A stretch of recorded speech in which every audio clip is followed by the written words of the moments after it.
Day 1 ની હવાર પડી ફોગવાળી. वाह क्या सीन है। એક ની અંદર કરીને વાગી ગયા 7.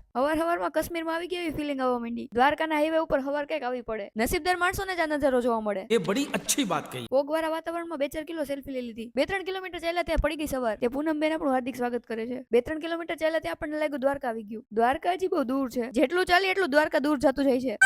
जय द्वारकाधीश। જય દ્વારકાધીશ. આપણે પી લીધી રાજકોટની ચા. ફાઇનલી આપણો સુખનો સૂરજ ઉગી જ ગયો હતો. એટલે ધીમે ધીમે ચાલતા ચાલતા આપણે જતા આગળ. વાગી ગયા 10. આપણા હાલ થઈ ગયા તો બેહાલ. એટલે આપણે પહોંચી ગયા જમવા. ફોનમાં ચાર્જિંગ થાય ત્યાં સુધી એક સેલ્ફી હો જાય. આપણે જમવા પહોંચી ગયા હતા મામાના રિલેટિવની હોટલે. જમવાનો ઓર્ડર કર્યો ત્યાં આવી ગયું જમવાનું. જમીન આપણે પહોંચી ગયા મોટી ખાવડી. એટલે મોટી ખાવડીમાં 12 થી 6 આપણે કરી લીધો આરામ. રેડી થઈને આપણે ચાલવાનું ચાલુ કરી દીધું. સાંજના 6 વાગે મોટી ખાવડીમાં કઈક આવા નજારો જોવા મળતા હતા. આપણે ચાલીને જતા એટલે રસ્તો કર્યો તો બંધ. ચાલતા ચાલતા આપણે પહોંચી ગયા મુકા કાકાના કિંગડમમાં. દૂર દૂર સુધી રસ્તો થઈ ગયો તો બ્લોક. ચાલતા જાય તો એક હાથમાં કેન્ડી ને એક હાથમાં ચપ્પલ એવા નજારા જોવા મળે. अच्छा શામ ઢળી ગઈ પણ આપણું ડેસ્ટિનેશન નો આવ્યું. એટ ધ એન્ડ આપણે લઈ લીધા ચપ્પલ હાથમાં. રસ્તામાં એવા નજારા જોવા મળે કે ચાલવાનું મન થઈ જાય.